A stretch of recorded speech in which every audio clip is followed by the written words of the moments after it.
Hi all, welcome to Tutorflix. இன்றைக்கி real அனாலிசிஸோட 10th class பார்க்க போகிறோம். எல்லோரும் போல்சன்-வெயஸ்டாஸ் தியரம் எடுக்கலன்னு சொல்லிட்டு இருந்தீங்க. அது என்ன அப்படின்னா, நமக்கு 2-3 இடத்துல இந்த தியரம் வரும். ஒவ்வொரு இடத்துலையும் அந்த கான்செப்டுக்கு தகுந்த மாதிரி மாறும். அதனால தான் உங்களுக்கு கிளாஸில் சொல்லலான்னு பார்த்தேன். இருந்தாலும் நீங்கள் இப்பயே கேட்டதுனால சரி, செட் ரிலேட்டடாக நமக்கு வர போல்சன்-வெயஸ்டாஸ் தியரமோட எக்ஸ்ப்ளனேஷன் பார்க்க போகிறோம். இன்னொன்று எங்கே வரும் அப்படின்னா, மெட்ரிக் ஸ்பேஸ்ன்னு நம்ம ஒரு டாபிக் படிப்போம் அடுத்த ரியல் அனாலிசிஸில். அங்கேயும் இந்த தியரம் வரும். அப்போ வந்து அந்த மெட்ரிக் ஸ்பேஸுக்கு தகுந்த மாதிரி நமக்கு கொஞ்சம் ரிசல்ட் வந்து மாறும். ஓகேவா? ஸோ இப்போ இது வந்து செட் பேஸ்டு. இதில் என்ன சொல்கிறாங்க அப்படின்னா, every bounded and infinite set has a limit point. இது வந்துட்டு ஆல்ரெடி நான் ரிசல்ட்டுன்னு ஒரு கிளாஸ் போட்டேன், அதுலேயே சொல்லியிருந்தேன். ஒரு பவுண்டட் அண்ட் இன்ஃபைனைட் செட் இருந்துச்சு அப்படின்னா கண்டிப்பாக அதுக்கு ஒரு லிமிட் பாயிண்ட் இருக்கும். அதுதான் என்ன சொல்கிறாங்க அப்படின்னா போல்சன்-வெயஸ்டாஸ் தியரம்னு சொல்கிறாங்க. அதுக்கு ஒரு எக்ஸாம்பிள் பாருங்கள். இப்போ நான் A = 1,1,1/2, 1/3 இந்த மாதிரி ஒரு செட் எடுத்துகிட்டு போகிறேன். நமக்கு இங்கே இப்படி எக்ஸெட்ரா போட்டிருக்கிறதுலே தெரியுது. இது என்னது? இது ஒரு இன்ஃபைனைட் செட்டு. ஓகேவா? இப்போ இதுக்கு அப்பர் பவுண்ட் லோவர் பவுண்ட் நம்மளால் ஃபைண்ட் பண்ண முடியுமா? முடியும். அப்பர் பவுண்ட் என்னது? 1. இது எப்படி போகும்? 1/2, 1/3 அப் டு எக்ஸெட்ரா 1/∞ வரைக்கும் போகும்போது நமக்கு இதோட லோவர் பவுண்ட் என்னன்னு கிடைக்கும்? 0ன்னு கிடைக்கும். அப்போ அப்பர் பவுண்டும் கிடைக்குது, லோவர் பவுண்டும் கிடைக்குது. ஸோ இது ஒரு பவுண்டட் செட்டும் கூட. நெக்ஸ்ட்டு இதுக்கு லிமிட் கண்டுபிடிக்கலாமா? இப்போ ஏயோட ஃபார்மேட் எப்படி இருக்குது? 1/1, 1/2, 1/3 இப்படி தானே போகுது. அப்போ 1/n நம்ம வச்சுக்கலாம் இல்லையா? எண்ணுக்கு 1, 2, 3 சப்ஸ்டியூட் பண்ணும்போது நமக்கு என்ன கிடைக்குது? நம்மளோட ஏன்ற செட்டு கிடைக்குது. அப்போ ஏ என்னன்னு வச்சுக்கலாம்? 1/n வச்சுக்கலாம். லிமிட் கண்டுபிடிக்கிறதுக்கு நம்ம என்ன பண்ணுவோம்? n →∞ போடுவோம். இப்போ n →∞ போடும்போது நமக்கு என்ன கிடைக்கிது? லிமிட் பாயிண்ட்டு 0ன்ட்டு நமக்கு ஒரு பாயிண்ட்டு எக்ஸிஸ்ட் ஆகுது. அப்போது ஏன்ற ஒரு இன்ஃபைனைட் செட் இருக்குது, அது பவுண்டடாகவும் இருக்குது அண்ட் லிமிட் பாயிண்ட்டும் எக்ஸிஸ்ட் ஆகுது. இதுதான் இந்த ப்ரூஃப். ஓகேவா?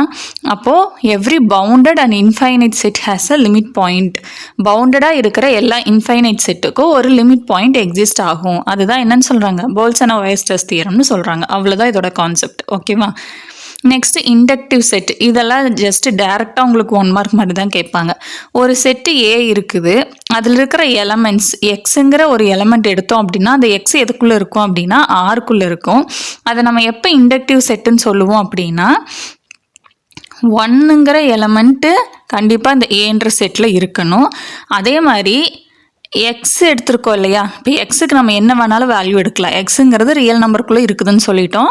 ஸோ 1, 1.5, 2, -2ன்னு நம்ம என்ன வேல்யூ வேணாலும் எடுக்கலாம். பட் அது கூட 1 ஆட் பண்ணும்போது வர்ற வேல்யூவும் எதுக்குள்ளே தான் இருக்கணும்னா ஏக்குள்ளே தான் இருக்கணும். ஓகேவா? அப்படி இருந்துச்சு அப்படின்னா அந்த செட்டை நம்ம என்னன்னு சொல்லுவோம்னா இண்டக்டிவ் செட்டுன்னு சொல்லுவோம். ஓகே, எஸ் செட் ஏ = எக்ஸுங்கிறது ஆருக்குள்ளே இருக்கும் ரியல் நம்பருக்குள்ளே is inductive set if 1 belongs to A.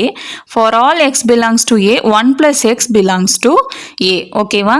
எக்ஸுக்கு நம்ம என்ன வேல்யூ எடுத்தாலும் x + 1 எதுக்குள்ளே தான் இருக்கணும்? நம்ம எடுக்கிற செட்டுக்குள்ளார தான் இருக்கணும். அப்படி இருந்துச்சுன்னா அது என்னன்னு சொல்லுவோம்? இண்டக்டிவ் செட்டுன்னு சொல்லுவோம். இப்போ வந்துட்டு ஆர் வந்துட்டு எப்பயுமே என்னவாக தான் இருக்கும் அப்படின்னா ஒரு இண்டக்டிவ் செட்டாக தான் இருக்கும். ஏன்னா இப்போ நேச்சுரல் நம்பர்னு எடுத்துக்கிட்டோன்னா நமக்கு கூட 0ன்ற வேல்யூ வந்துட்டு நமக்கு இருக்காது. அப்படி இருந்தால் கூட அந்த 0 கூட நம்ம 1 ஆட் பண்ணும்போது வர்ற 1ன்ற வேல்யூ எதுக்குள்ளே தான் இருக்கும்? எண்ணுக்குள்ளே தான் இருக்கும். ஆறுங்கிறது என்ன? நமக்கு real number, whole number, integers, rational, irrational எல்லாமே சேர்ந்தது தான் real number. So real number எப்பயுமே என்னவாக தான் இருக்கும்? ஒரு இண்டக்டிவ் செட்டாக தான் இருக்கும். அதே மாதிரி இருக்கிற இண்டக்டிவ் செட்லேயே ஸ்மாலஸ்ட் சப்செட் எது அப்படின்னா நேச்சுரல் நம்பர்ஸ் தான். ஓகேவா? இது வேணால் ஒரு 1 மார்க்கில் கேட்க சான்ஸ் இருக்குது. The set n of natural numbers is the smallest inductive subset. Okay, next order axioms. இதை பேஸ் பண்ணி நமக்கு 1 மார்க் டைப்பில் ஒரு 5 ரிசல்ட்ஸ் இருக்குது. அது மட்டும் பார்த்தா போதும். இப்போ எக்ஸ், ஒய், இசட்ன்ட்டு 3 எலமெண்ட்ஸ் வந்து நம்ம ஆரில் எடுத்துக்கிறோம். ஆர்னா என்ன? Real number. இப்போது எக்ஸ் வந்துட்டு கிரேட்டர் தென் ஒய்யாக இருக்குது, ஒய் கிரேட்டர் தென் இசட்டாக இருக்குதுன்னா ஆப்வியஸாக என்னவாக தான் இருக்கும்? எக்ஸும் இசட்டை விட பெருசாக தான் இருக்கும். இப்போ எக்ஸ் கிரேட்டர் தென் ஒய். இப்போ நான் எக்ஸுக்கு வந்து 1, சரி, எக்ஸுக்கு வந்துட்டு இப்போ 5ன்ற வேல்யூ கொடுத்துக்கிறேன், ஒய்க்கு வந்து 3 கொடுக்குறேன், இசட்டுக்கு வந்துட்டு 2 கொடுக்குறேன். ஓகேவா? இந்த 3 வேல்யூ நான் எடுத்துக்கிறேன். ஏன்னா எக்ஸ் கிரேட்டர் தென் ஒய்ன்னு சொல்லிட்டாங்க. எக்ஸ் 5ன்னு எடுத்தோம்னா ஒய்யை வந்து நம்ம எக்ஸை விட கம்மியான நம்பர் தான் எடுக்கணும். அதே மாதிரி ஒய் என்ன சொல்லிட்டாங்க, இசட்டை விட பெருசுன்னு சொல்லியிருக்காங்க. அப்போது ஒய் வந்து நான் 3ன்னு எடுத்தங்காட்டி அதை விட ஒரு சின்ன நம்பரை நம்ம இசட்டுக்கு 2ன்னு எடுத்துக்கிட்டோம். இப்போ நம்மளோட இந்த ரிசல்ட்டு பாருங்கள், எக்ஸ் கிரேட்டர் தென் ஒய்யாக இருக்குது. அதே மாதிரி ஒய் கிரேட்டர் தென் ஆர் இசட்டாக இருந்தால் எக்ஸ் வந்து எப்பயுமே எப்படி தான் இருக்கும்னா கிரேட்டர் தென் இசட்டாக இருக்கும். இப்போ இங்கே எக்ஸ் வேல்யூ என்ன 5, அது கிரேட்டர் தென் இசட்டாக, ஆமாம் 2வை விட அது பெருசு தானே. So X greater than Y greater than இசட்டாக இருந்துச்சு அப்படின்னா எக்ஸ் கிரேட்டர் தென் இசட்டாக இருக்கும். நெக்ஸ்ட் ரிசல்ட்டுக்கு ஒரு நேம் இருக்குது, அது என்ன அப்படின்னா லா ஆஃப் ட்ரைகோட்டமின்னு சொல்லுவாங்க. இது 1 மார்க்கில் கேட்க சான்ஸ் இருக்குது. Exactly one of the relation hold, அதாவது கீழே ஒரு 3 ரிலேஷன் கொடுத்துருக்காங்க. அந்த 3ல் ஏதாச்சும் ஒன்றை மட்டும் சாட்டிஸ்ஃபை பண்ணுச்சு அப்படின்னா அதை லா ஆஃப் ட்ரைகோட்டமின்னு சொல்லுவோம். ஓகேவா? இப்போது எக்ஸ் ஒய்ன்ற 2 எலமெண்ட் இருக்குது அப்படின்னா ஒன்று எக்ஸை விட ஒய் பெருசாக இருக்கணும், இல்லைனா ஒய்யை விட எக்ஸ் பெருசாக இருக்கணும், இல்லைனா ரெண்டுமே ஈக்குவலாக இருக்கணும். இந்த 3 கண்டிஷனில் ஏதாச்சும் ஒன்றை சாட்டிஸ்ஃபை பண்ணணும். இப்போ x greater than or equal to y, x less than or equal to y, இந்த மாதிரி இல்லாமல் இந்த 3 கண்டிஷனில் ஏதாச்சும் ஒரு கண்டிஷனை சாட்டிஸ்ஃபை பண்ணுச்சுன்னா அதை லா ஆஃப் ட்ரைகோட்டமின்னு சொல்லுவோம். ஓகேவா? Next x greater than or equal to y, y greater than or equal to x அப்படின்னா எக்ஸ் என்னவாக தான் இருக்கும், ஒய் ஈக்குவலாக தான் இருக்கும். ஓகேவா? Next x greater than 0, y greater than 0 அப்படின்னா இப்போது எக்ஸுக்கு நான் 2ன்னு எடுத்துக்கிறேன், ஒய்க்கு வந்து 3ன்னு எடுத்துக்கிறேன். ஓகேவா? இப்போ இதுவும் 0வை விட பெருசு, இதுவும் 0வை விட பெருசு. அப்போ எக்ஸ் ஒய் வேல்யூ என்ன, இந்த ரெண்டையும் மல்டிப்ளை பண்ணால் 2 × 3 = 6. அப்போ அதுவும் என்னவா தான் நமக்கு வருது, 0வை விட பெருசாக தான் வருது.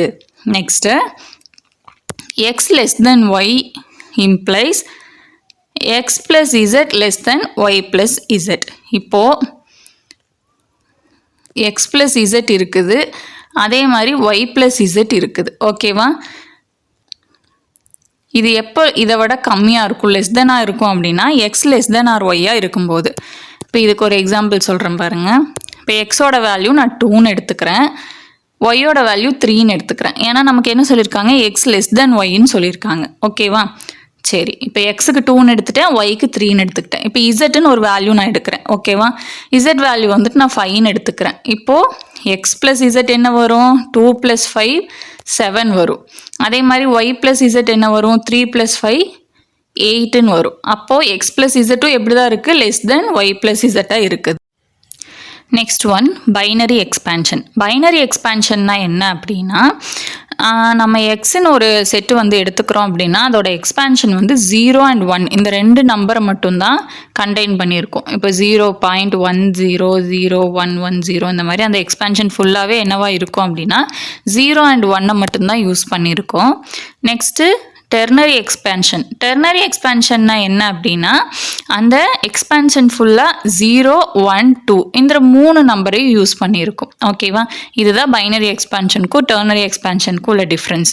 பைனரினா 0 and 1 மட்டும், டெர்னரினா 0, 1, 2 இந்த 3 நம்பரையும் எடுத்துக்கும். நெக்ஸ்ட்டு அதோட ஃபார்மேட் எப்படி இருக்கும் அப்படின்னா இப்போது x = 0.a1, a2, a3ன்னு இப்படி ஒரு எக்ஸ்பேன்ஷன் எடுத்துக்கிறோம் அப்படின்னா இந்த a1 ஃபஸ்ட் நம்பரை வந்து நம்ம என்ன பண்ணுவோம்னா 2ஆல் டிவைட் பண்ணியிருப்போம். நெக்ஸ்ட் இந்த a2 என்ன பண்ணுவோம் அப்படின்னா 2² டிவைட் பண்ணுவோம். அடுத்தது a3ன்ற நம்பரை 2³ அதாவது பைனரினாலே நம்ம அந்த 2 நம்பர்ஸ் மட்டும்தான் வரும், 0 and 1. அதே மாதிரி டிவைட் பண்ணுறது என்ன பண்ணணும் அப்படின்னா நமக்கு கிவன் நம்பர் எல்லாத்தையுமே 2ஓட பவரால், இப்போ ஃபஸ்ட்டுன்னா 2, செகண்டுக்கு 2², அடுத்தது 2³ அடுத்தது 2⁴, அடுத்தடுத்த ஸ்டெப்புக்கு 2ஓட பவர் மட்டும் ஒன்று ஆட் பண்ணிகிட்டே போகணும். அதே மாதிரி டெர்னரி எக்ஸ்பேன்ஷன்னா நம்ம 3ஆல் டிவைட் பண்ணுவோம். ஓகேவா? இது நம்ம இப்போ ப்ராப்ளமில் பார்க்கும்போது உங்களுக்கு நான் என்ன சொல்ல வரேங்கிறது புரியும். ஜஸ்ட் கான்செப்ட் என்னங்கிறது தெரிஞ்சுக்கோங்க. நெக்ஸ்ட் ஒன்று அல்ஜிப்ரிக் நம்பர்ஸ். இது ஃபஸ்ட் யூனிட்லேயே நம்ம பார்த்துருப்போம். அல்ஜிப்ரிக் நம்பர்னால் என்ன அப்படின்னா ஒரு பாலினாமியல் ஈக்குவேஷனுக்கு அந்த நம்பர் ரூட்டாக இருக்குது அப்படின்னா அதை நம்ம என்னன்னு சொல்லுவோம் அப்படின்னா அல்ஜிப்ரிக் நம்பர்னு சொல்லுவோம். அது ரியல் நம்பராகவும் இருக்கலாம், காம்ப்ளெக்ஸ் நம்பராகவும் இருக்கலாம். பட் ஏதாச்சும் ஒரு பாலினாமியல் ஈக்குவேஷனுக்கு அது வந்துட்டு என்னவா இருக்கணும், ரூட்டாக இருக்கணும். இப்போ நான் x² + 1 = 0ன்னு ஒரு பாலினாமியல் ஈக்குவேஷன் எடுத்துக்கிறேன் அப்படின்னா x² என்னவா இருக்கும், -1ன்னு வரும். அப்போ எக்ஸோட வேல்யூ நமக்கு என்ன வரும், iன்னு வரும். ஏன்னா ஐயோட வேல்யூ தானே -1ன்னு வரும். ஸோ எக்ஸோட வேல்யூ i. இது ஒரு காம்ப்ளெக்ஸ் நம்பர். இதை நம்ம என்னன்னு சொல்லலாம் அப்படின்னா இது ஒரு அல்ஜிப்ரிக் நம்பர்னு சொல்லலாம். அதே மாதிரி இப்போ x² ப்ளஸ் 4 ஈக்குவல் டு 0ன்னு நான் ஒரு ஈக்குவேஷன் எடுத்துக்கிறேன். எக்ஸ் ஸ்கொயர் ஈக்குவல் டு என்னன்னு வரும் மைனஸ், சரி எல்லாமே ஐ வச்சு வேணாம் கன்ஃபியூஸ் ஆகும். இப்போ X square minus 4 equal to 0ன்ட்டு ஒரு ஈக்குவேஷன் எடுத்துக்கிறேன். அப்போ எக்ஸ் ஸ்கொயர் ஈக்குவல் டு என்னன்னு வரும் 4ன்னு வரும். அப்போ X equal to √4 equal to 2. அப்போ 2ன்ற நம்பர் என்னவா இருக்குது, இந்த ஈக்குவேஷனுக்கு ஒரு ரூட்டாக இருக்குது. ஏன்னா இப்போ எக்ஸ் ஸ்கொயர் இருக்கிற இடத்துல நம்ம வந்துட்டு 2 ஸ்கொயர் போட்டோம்னா என்ன வரும், ப்ளஸ் 4 வரும். 4 மைனஸ் 4 0ன்னு வந்துடும். அப்போது 2ங்கிறது இந்த பாலினாமியல் ஈக்குவேஷனோட ஒரு ரூட். ஸோ ஒரு நம்பர் வந்துட்டு ஒரு பாலினாமியல் ஈக்குவேஷனுக்கு ரூட்டாக வந்துருச்சு அப்படின்னா அது அல்ஜிப்ரிக் நம்பர்னு சொல்லுவோம். டிரான்ஸ்டென்டல் நம்பர் அப்படின்னா என்ன அப்படின்னா அந்த நம்பர் வந்துட்டு எந்த ஒரு பாலினாமியல் ஈக்குவேஷனுக்கும் ரூட்டாக இருக்காது. ஃபார் எக்ஸாம்பிள் பை இந்த மாதிரி வேல்யூஸ் எல்லாம் எப்பயுமே என்னவா இருக்கும் அப்படின்னா ஒரு பாலினாமியல் ஈக்குவேஷனுக்கு ரூட்ஸாக நமக்கு கிடச்சிருக்காது. ஃபர்ஸ்ட் யூனிட்டில் ப்ராப்ளம்ஸ் போட்டு பார்த்தவங்களுக்கு தெரியும். நம்ம இந்த ரூட்ஸ் ஆஃப் பாலினாமியல்லாம் பார்க்கும்போது பைன்ற வேல்யூவெல்லாம் நமக்கு ரூட்ஸாகவே கிடைக்காது. ஸோ இதை நம்ம என்னன்னு சொல்லுவோம் அப்படின்னா டிரான்ஸ்டென்டல் நம்பர்னு சொல்லுவோம். இப்போ இந்த இடத்துல உங்களுக்கு ஒரு டவுட் வரும், பை எல்லாமே இர்ரேஷனல் தானே, அப்போ இர்ரேஷனல் நம்பர்ஸ் எதுவுமே வந்துட்டு ரூட்ஸாக வராதான்னு கேட்டால் அது ராங். ஓகேவா, இர்ரேஷனல் நம்பர்ஸும் ரூட்ஸாக வரும்.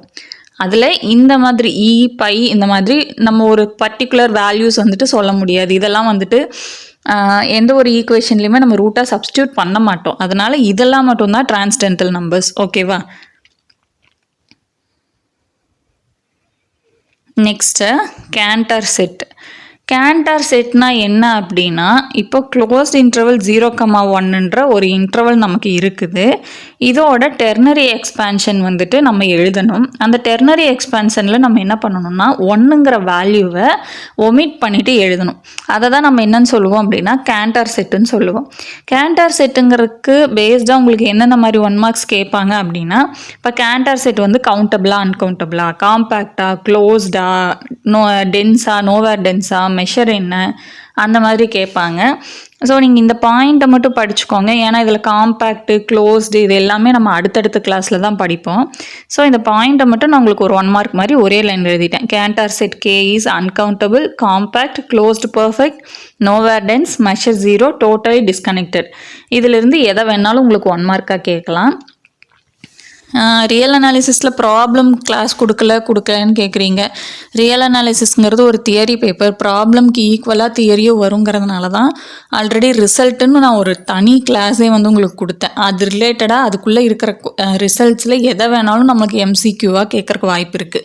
அதோடு சேர்ந்தது தான் இதுவும். ஓகேவா, இதுலேயே நமக்கு எப்படி வேணாலும் கேட்கலாம். அது கவுண்டபிளா அன்கவுண்டபிளான்னு கேட்கலாம், காம்பேக்டான்னு கேட்கலாம். இந்த மாதிரி கேண்டர் செட் பேஸ் பண்ணி நமக்கு 1 மார்க்ஸ் கேட்பாங்க. சரி, இப்போ கேண்டர் செட்னா என்ன, இது வந்துட்டு ஒரு செட் ஆஃப் ஆல் நம்பர் எக்ஸின் க்ளோஸ் இன்டர்வல் 0,1. இதோட டெர்னரி எக்ஸ்பான்ஷன் எப்படி இருக்கணும், 1 தவிர மீதி எல்லாம் இருக்கணும். டெர்னரி எக்ஸ்பான்ஷன்னாலே நம்ம என்னன்னு சொன்னோம், 0, 1, 2 இந்த 3 வேல்யூஸ் இருக்கணும்னு சொல்லியிருந்தோம். இப்போ தானே முன்னாடி பார்த்தோம். சரி, இந்த 3 வேல்யூஸில் 1 வராமல் நம்ம ஒமிட் பண்ணி 1 வராத மாதிரி டேர்ம்ஸ் எழுதணும். அதை தான் நம்ம வந்துட்டு கேண்டர் டயகனைசேஷன் ப்ராசஸ்னு சொல்லுவோம். ஃபஸ்ட்டு டெர்னரி எக்ஸ்பான்ஷனுக்கு நம்ம எக்ஸாம்பிள்ஸ் பார்த்துடலாம். டெர்னரி எக்ஸ்பான்ஷன்னா நான் என்ன சொன்னேன், 0, 1, 2 மட்டும்தான் வரணும்னு சொன்னேன். இப்போது 2/3ன்ட்டு நம்ம ஒரு ப்ராப்ளம் கொடுத்துருக்காங்க அப்படின்னா நார்மலாக நம்ம என்ன பண்ணுவோம், இப்படி போட்டு பாயிண்ட் வச்சு இங்கே ஒரு 0 சேர்த்துவோம். அடுத்தது என்ன பண்ணுவோம், 6 3s are 18, அகெயின் 2 வரும். இப்படி போட்டுகிட்டே போவோம் இல்லையா.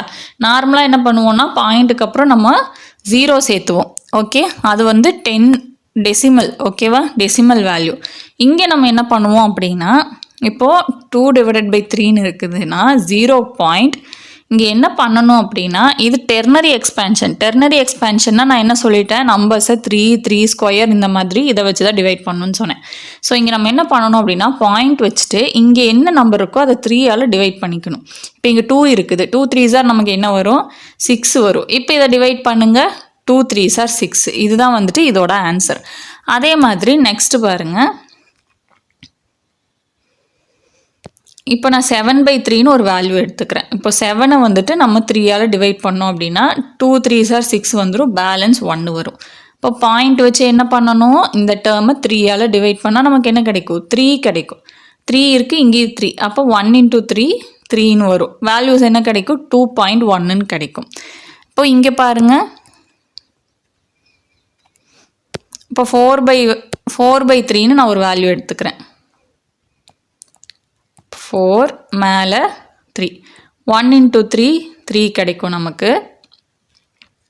நெக்ஸ்ட்டு இப்போ இங்கே 1 பேலன்ஸ் இருக்கும்.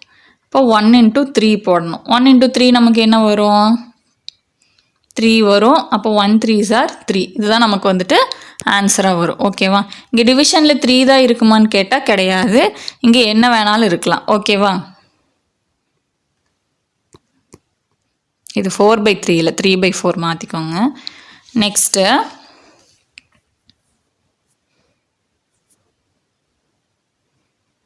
சரி, இப்போ 3/4க்கே பார்த்துடலாமா?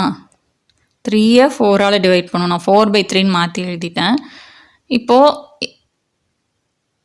0. ஏன்னா 3யை நம்மளால் 4ஆல் டிவைட் பண்ண முடியாதுல்ல. அப்போ இங்கே என்ன பண்ணணும்? 3ஆல் மல்டிப்ளை பண்ணணும். 3 × 3 நமக்கு வேல்யூ என்னது? 9. அப்போ 2 4s are 8 நமக்கு கிடைக்கும். பேலன்ஸ் என்ன வரும்? 1 வரும். இப்போ 1 கூட நம்ம என்ன பண்ணணும்? 0 சேர்த்தக்கூடாது. இந்த 1ஐ 3ஆல் மல்டிப்ளை பண்ணால் நமக்கு என்ன வரும்? 3. அதை தான் போடணும். நெக்ஸ்ட்டு இதே அகெயின் நம்ம என்ன பண்ணணும்? 4ஆல் டிவைட் பண்ணணும். 3யை 4ஆல் டிவைட் பண்ண முடியுமா? முடியாது. அப்போ என்ன பண்ணணும்? மேலே 0 போட்டுட்டு இங்கே இருக்கிற 3 கூட என்ன பண்ணணும்? அகெயின் நம்ம ஒரு 3 மல்டிப்ளை பண்ணோம்னா நமக்கு என்ன வேல்யூ கிடைக்கும்? 9 கிடைக்கும். ஓகேவா? அதை தான் இங்கே எழுதியிருக்கிறேன். இப்போது 2 × 4 என்ன வரும்? 8. பேலன்ஸ் 1. ஸோ இப்போ இது எப்படி வரும்னா 0.202020 இப்படி போய்கிட்டே இருக்கும் இதோட வேல்யூ. ஓகேவா? நீங்கள் நோட்டில் வந்துட்டு இதை போட்டு பாருங்கள். இப்போ நம்ம வந்து கேண்டார் செட்டில் நம்ம என்ன பண்ண போகிறோம், எப்படி டயகனல் பண்ண போகிறோம் அப்படின்னா, இப்போது 0.202 இதிலெல்லாம் வந்துட்டு 1 வரலை. ஆனால் இங்கே வந்துட்டு நமக்கு என்ன வருது? 2.1ன்னு வருது. ஆனால் கேண்டார் செட்னா என்ன பண்ணணும்? அந்த 1ஐ வந்து நம்ம ஒமிட் பண்ணி 1 வராத மாதிரி அந்த செட்டை வந்து நம்ம எழுதணும். அதோட ப்ராசஸ் தான் கேண்டார் டயகனல் ப்ராசஸ்ன்னு சொல்கிறது. ஓகேவா? நீங்கள் இந்த டிவிஷன் மட்டும் போட்டு பாருங்கள், உங்களுக்கு புரிஞ்சிடும். இப்போது நான் 0,1ங்கிற அந்த கிவன் இன்டர்வல் வந்துட்டு நான் எடுத்துட்டேன். இதுக்கு வந்துட்டு நான் ஒரு லைன் வரைகிறேன் 0,1ன்னு சொல்லிட்டு. ஓகேவா? 0லேருந்து 1 வரைக்கும் நான் எடுத்துக்கிறேன். எடுத்துகிட்டு என்ன பண்ணணும்? நான் ஃபஸ்ட்டு என்ன சொன்னேன்? ஃபஸ்ட்டு ஸ்டெப்புக்கு என்ன சொன்னேன்? 3ஆல் டிவைட் பண்ணணுன்னு சொன்னேன். இப்போ 0 1 இருக்குது. இந்த இன்டர்வல் வரணும் அப்படின்னா நம்ம என்ன பண்ணணும் அப்படின்னா, இப்போ 0/3 3ஆல் தானே டிவைட் பண்ணுறோம். ஸோ நம்ம என்ன பண்ணோம் அப்படின்னா 0லேருந்து 3/3 வர வரைக்கும் நம்ம எழுதணும். 0/3லேருந்து 3/3 வரைக்கும் எழுதணும். அப்போ என்ன வரும்? 1/3 2/3 கடைசியில் 3/3. ஏன் அப்படின்னா இப்போ 0/3யோட வேல்யூ 0, 3/3யோட வேல்யூ 1. அகெயின் நமக்கு அந்த 0 to 1ங்கிற இன்டர்வலே கிடச்சிரும். அதுக்காக தான் நம்ம என்ன பண்ணுறது? 3/3 வர வரைக்கும் எழுதுறது. ஓகேவா? இப்போது நான் 0,1ங்கிற லைன் எடுத்துக்கிட்டேன். 0/3லேருந்து 3/3 வரைக்கும் எழுதணும். அப்போ தான் 3/3 கேன்சல் ஆகி எனக்கு அகெயின் இங்கே 1 கிடைக்கும். அதுக்காக இப்போ நடுவில் என்னென்ன நம்பர்ஸ் இருக்குது? 1/3 2/3 எனக்கு இருக்குது. அதை நான் என்ன பண்ணிக்கிறேன் அப்படின்னா இந்த லைனில் மார்க் பண்ணிக்கிறேன். மார்க் பண்ணிக்கிட்டு இப்போ சென்டரில் நமக்கு இந்த 1/3 2/3 இருக்கு இல்லையா, இந்த ஓப்பன் இன்டர்வல் வந்து நம்ம இப்போ கேன்சல் பண்ணிக்க போகிறோம். ஓகேவா? கேன்சல் பண்ணதுக்கப்புறம் நமக்கு என்ன ஆகும்? இது ஒரு இன்டர்வல் கிடைக்கும், இது ஒரு இன்டர்வல் கிடைக்கும். அதை தான் இங்கே எழுதியிருக்கேன். 0லேருந்து 1/3 வரைக்கும் நமக்கு ஒரு இன்டர்வல் கிடைக்கும். 2/3லேருந்து 1 வரைக்கும் நமக்கு ஒரு இன்டர்வல் கிடைக்கும். ஓகேவா? அடுத்தது செகண்ட் ஸ்டெப் என்ன பண்ணணும்? ஃபஸ்ட்டு ஸ்டெப்பை 3ஆல் டிவைட் பண்ணணும். அப்போ அடுத்த ஸ்டெப் என்ன பண்ணணும்? 3 ஸ்கொயரால் டிவைட் பண்ணணும்னா என்ன வரும்? 9ஆல் டிவைட் பண்ணணும். அப்போ இன்டர்வல் 0லேருந்து 1 வரைக்கும் வரணும்னா நம்ம என்ன பண்ணணும்? 9/9 வரைக்கும் இதோட வேல்யூஸை நம்ம எழுதணும். ஓகேவா? அதாவது 0/9 1/9 2/9 அப்படி நான் எது வரைக்கும் எழுதியிருக்கேன்? 9/9 வரைக்கும் எழுதியிருக்கேன். இங்கே ஏதாவது டேர்ம்ஸ் நம்மளால் கேன்சல் பண்ண முடியுமா? இப்போ 3/9 இருக்குது, அதை 1/3ன்னு நம்மளால் மாற்றிக்க முடியும். அடுத்தது எது கேன்சல் ஆகும்? 6/9 வந்து 2/3ன்னு நம்மளால் மாற்றிக்க முடியும். நம்மளோட இன்டர்வல் என்னது? 0லேருந்து 1/3. அப்போ இந்த 0லேருந்து 1/3 இங்கே நமக்கு கிடச்சிருக்கிற வரைக்கும் எப்படி இன்டர்வல் வருது? 0 1/9 2/9 அடுத்தது 1/3. நெக்ஸ்ட் என்னது? 2/3லேருந்து 1 வரைக்கும். அப்போது நமக்கு 2/3 எங்கே இருக்குது? இங்கே 6/9க்கு தான் நமக்கு 2/3 கிடச்சிருக்குது. அப்போ அந்த இன்டர்வல்லேருந்து நம்ம எழுதணும். 2/3லேருந்து 7/9, 8/9, 9/9. ஓகேவா? இப்போ இங்கே என்ன பண்ணணும், இந்த சென்டரில் இருக்கு இல்லையா, இதை வந்துட்டு நம்ம கேன்சல் பண்ணிக்கணும். இந்த 1/9 2/9க்கு நடுவில் இருக்கிற இந்த ஓப்பன் இன்டர்வலை கேன்சல் பண்ணிக்கணும். அதே மாதிரி இந்த இடத்துல 7/9லேருந்து 8/9 வரைக்கும் இருக்கிற இன்டர்வலை கேன்சல் பண்ணிக்கணும். பண்ணுனா நமக்கு என்ன வரும், 0லேருந்து 1/9 வரைக்கும் ஒரு இன்டர்வல் கிடைக்கும். இதை வந்து கேன்சல் பண்ணிடுவோம் சென்டரில். அப்போ 2/9லேருந்து 1/3 வரைக்கும் ஒரு இன்டர்வல் கிடைக்கும். 2/3ல இருந்துட்டு 7/9 வரைக்கும் ஒரு இன்டர்வல் கிடைக்கும். 8/9லேருந்து 1 வரைக்கும் ஒரு இன்டர்வல் கிடைக்கும். ஓகேவா? இப்படி நமக்கு 4 இன்டர்வலாக கிடைச்சிரும். அடுத்த ஸ்டெப்பு இதே தான். இப்போ 3 கியூபால் நம்ம வந்துட்டு என்ன பண்ணணும், டிவைட் பண்ணணும். 3 கியூப்னா நமக்கு 27. அப்போ அடுத்த ஸ்டெப் எப்படி வரும், 0/27, 1/27, 2/27, அந்த மாதிரி 27/27 வரைக்கும் போடுற மாதிரி இருக்கும். பட் அவ்வளோ பெரிய ப்ராப்ளம் நமக்கு கேட்க மாட்டாங்க. நமக்கு இந்த ப்ராசஸ்லேருந்து ஏதாவது கேட்கலாம். இல்லை அப்படின்னா இது வந்து காம்பேக்டாக கவுண்டபிளாக அந்த மாதிரி கேட்கலாம். ஓகேவா? நெக்ஸ்ட்டு இதுதான் என்னன்னு சொல்லுவோம்னா கேண்டார் டயகனைஸ் ப்ராசஸ்னு சொல்லுவோம். ஒரு கிவன் இன்டர்வல் இருக்கும், அதை ஃபஸ்ட்டு 3ஆல் டிவைட் பண்ணி நம்ம இன்டர்வல்ஸ் பிரிப்போம். இந்த சென்டர் இன்டர்வலை கேன்சல் பண்ணுவோம்.